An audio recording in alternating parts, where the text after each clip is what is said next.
ये आकाशवाणी है। प्रस्तुत है कार्यक्रम सुर्खियों में।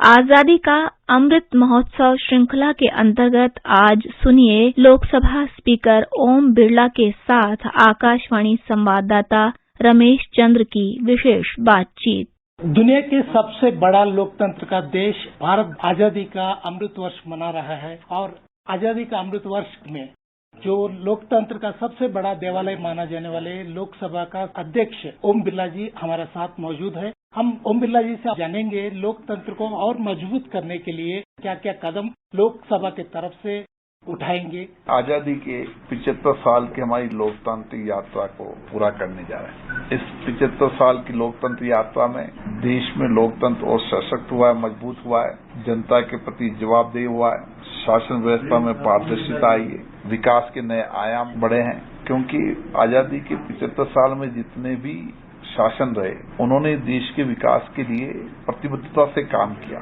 देश के लोकतंत्र को सशक्त मजबूत करने के काम किया। इसलिए 17 आम चुनाव में हम देख रहे हैं कि लगातार मतदाताओं का मत प्रतिशत बढ़ना इस बात का प्रमाण है कि लोगों की लोकतंत्र के प्रति, शासन के प्रति और आस्था बढ़ी है, विश्वास बढ़ा है। और मैं अभी लद्दाख की इस धरती पर हूँ जहाँ पर सत्ता का विकेंद्रीकरण में ग्राम पंचायत सबसे प्रथम लोकतंत्र की इकाई होती है। यहाँ पर ग्राम पंचायत के चुनाव हुए हैं, ब्लॉक के चुनाव हुए हैं, यहाँ की हिल डेवलपमेंट काउंसिल के चुनाव हुए हैं। लोकतंत्र शासन प्रणाली दुनिया के अंदर सबसे सर्वश्रेष्ठ शासन करने की प्रणाली है। लोगों का मानना है कि लोकतंत्र ही शासन चलाने का सबसे उपयुक्त व्यवस्था है और इसीलिए जितनी सत्ता का विकेंद्रीकरण होगा उतना ही लोकतंत्र मजबूत होगा, सशक्त होगा। क्योंकि ग्राम पंचायत जनता की आकांक्षाओं, अपेक्षाओं के अनुसार कार्य योजना बनाती है। उसके कारण वहाँ के सामाजिक आर्थिक विकास में परिवर्तन आता है। उस क्षेत्र की भौगोलिक स्थिति के अनुसार विकास की कार्य योजना बनती है,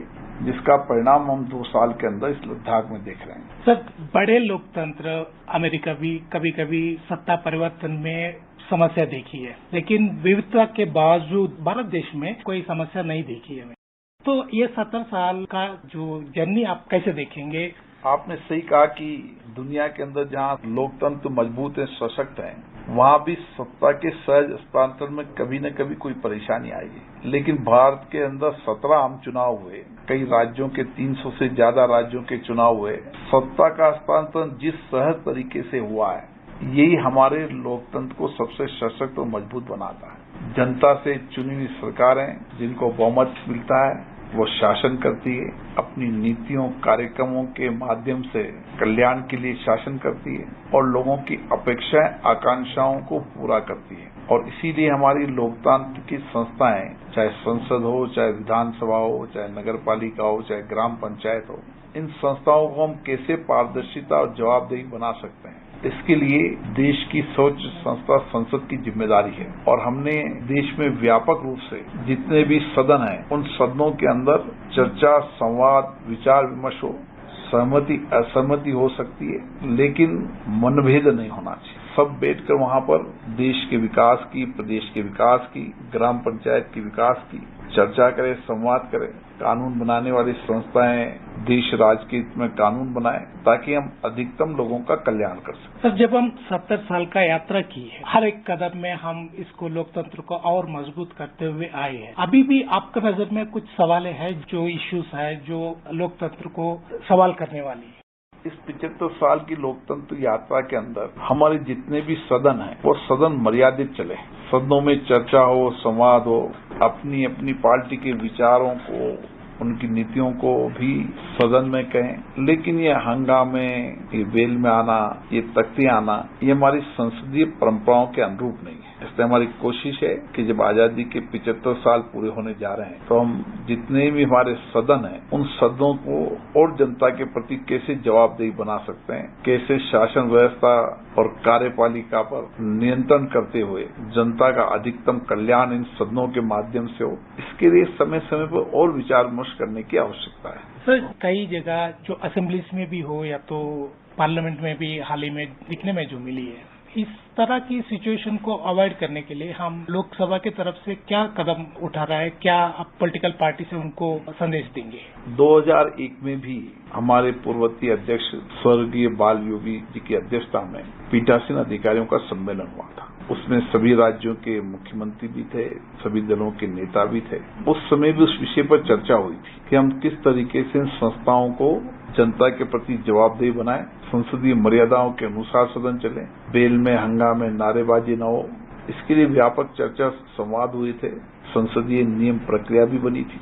अभी भी जब पीठासीन अधिकारियों का सम्मेलन हमारा होगा, हम फिर से व्यापक रूप से चर्चा करेंगे, संवाद करेंगे कि हम सदनों की मर्यादा और कैसे बढ़ा सकते हैं ताकि इन सदनों को और जनता के प्रति जवाबदेही बना सके। सर, लोकतंत्र को जो पॉवर्टी हो या तो इलिटरेसी हो या जो क्रिमिनलाइजेशन ऑफ पॉलिटिक्स हो, ये तीनों जो फैक्टर्स टाइम एंड अगेन जब भी आते हैं ऊपर, ये इस वजह से ऐसा हुआ, इस वजह से लोकतंत्र कमजोर कर रहा है, इस तरह की जो स्थिति को अवॉइड करने के लिए सरकार की स्कीम्स क्या है, किस तरह की आप इसको देखेंगे? देखिए, 17 आम चुनाव के अंदर हमने देखा है कि हमारा मतदाता बहुत सजग है और बहुत कार्य की तुलना के आधार पर मतदान करता है। अगर हमारा मतदाता इतना सजग नहीं होता तो 17 आम चुनाव में सत्ताओं के परिवर्तन नहीं होते। इसलिए जब कभी जिस दल को बहुमत मिलता है वो जनादेश का सम्मान करता है। यही हमारे लोकतंत्र की विशेषता है और इसलिए हम जनादेश का आदर करते हुए जिस पार्टी को सत्ता मिलती है वह सत्ता सर रूप से हस्तांतरण होती है और देश की अपेक्षा आकांक्षाओं के अनुसार शासन चले, ये देश की जनता की अपेक्षा रहती है। सर, एक लॉन्ग पेंडिंग बिल है वुमेन रिजर्वेशन का, उसके लिए एज ए पॉलिटिकल लीडर आप कैसे आगे बढ़ने के लिए? कोई भी विधेयक होता है उस पर सदन में जब विधेयक आता है तो चर्चा होती है, संवाद होता है और उस चर्चा संवाद के बाद कई विधेयक सहमति से बनते हैं, सर्वसम्मति से बनते हैं, कई मतों के विभाजन से बनते हैं। इसलिए कौन सा बिल कब आएगा ये सरकार फैसला करती है। मैं केवल उन बिलों पर चर्चा संवाद हो, देर रात्रि तक संवाद हो, व्यापक चर्चा हो, ये मेरी जिम्मेदारी होती है। सर, आप जो आउटरीच और फैमिलियराइजेशन प्रोग्राम के लिए लद्दाख आए हैं, जब लद्दाख के बाद आप श्रीनगर भी जाएंगे, यहाँ पर जो मध्य स्तर की जो लोकतंत्र की जो बीडीसी है, इसके इलेक्शंस के बाद पहली बार एक स्पीकर होदा की व्यक्ति यहाँ पर पहुंचे हैं। आप इसको कैसे देखेंगे यहाँ पर लद्दाख और श्रीनगर जम्मू में? महात्मा गांधी जी ने कहा था कि स्वशासन प्रणाली होना चाहिए, गांव के अंदर जनता की चुनी हुई सरकारें होनी चाहिए और महात्मा गांधी इस बात के हमेशा प्रेरक रहे हैं कि जितनी सत्ता का विकेंद्रीकरण होगा लोकतंत्र उतना ही सशक्त मजबूत होगा। लद्दाख के अंदर भी पंचायत राज संस्थाओं के चुनाव हुए। मुझे आशा है पंचायत राज संस्थाएं जनता के प्रति और जवाबदेही से काम करेगी क्योंकि ग्राम पंचायतें अब आने वाले समय के अंदर वहाँ के कौन से उत्पाद हैं जिनको हम राष्ट्रीय अंतर्राष्ट्रीय पर बाजार दे सकते हैं, इसकी योजना बनाती है। सामाजिक ताना बाना सुधरो उसकी योजना बनाती है। गांव में कौन सी मूलभूत आवश्यकता है उसकी कार्य योजना बनाती है। इसलिए लद्दाख के अंदर भी इस पंचायत राज चुनाव के बाद विषम भौगोलिक स्थिति के बाद भी विकास के नए रास्ते खुलेंगे। देश और दुनिया के अंदर लद्दाख पर्यटन की दृष्टि से, शांति की दृष्टि से भी एक महत्वपूर्ण प्रदेश होगा।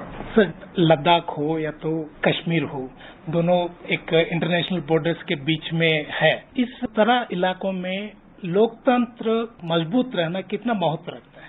जितना लोकतंत्र मजबूत होगा उतना ही हम सीमाओं पर सुरक्षित रह पाएंगे और इसीलिए देश की सीमाओं पर हमारा जवान सुरक्षित रखने के लिए सक्षम है। कितनी भी भौगोलिक कितनी विषम परिस्थितियां हो, उस विषम परिस्थितियों के अंदर भी हमारा बहादुर सैनिक नौजवान देश की सीमाओं की सुरक्षा करने के लिए कटिबद्ध भी है और सक्षम भी है। हम विस्तारवाद की नीति और आतंकवाद के खिलाफ हैं। दुनिया के अंदर माननीय प्रधानमंत्री जी ने भी समय समय पर विस्तारवाद आतंकवाद के खिलाफ काम किया है। आने वाले समय के अंदर इन दोनों नीतियों पर सभी देश काम करेंगे, वहाँ के लोकतंत्र को मजबूत कर सकें और उस देश के अंदर कैसे हम आर्थिक और सामाजिक रूप से उस देश में बदलाव ला सकते हैं, इसके लिए समय समय पर सभी देश अपने अपने यहाँ कार्य योजना बनाने में सक्षम हों।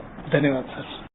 अभी आप सुन रहे थे आजादी का अमृत महोत्सव श्रृंखला के अंतर्गत लोकसभा स्पीकर ओम बिड़ला के साथ आकाशवाणी संवाददाता रमेश चंद्र की विशेष बातचीत। ये कार्यक्रम आकाशवाणी के समाचार सेवा प्रभाग द्वारा प्रस्तुत किया गया। इस कार्यक्रम के संबंध में अपनी प्रतिक्रिया आप हमें ईमेल कर सकते हैं। पता है AIRNSDTalks@gmail.com।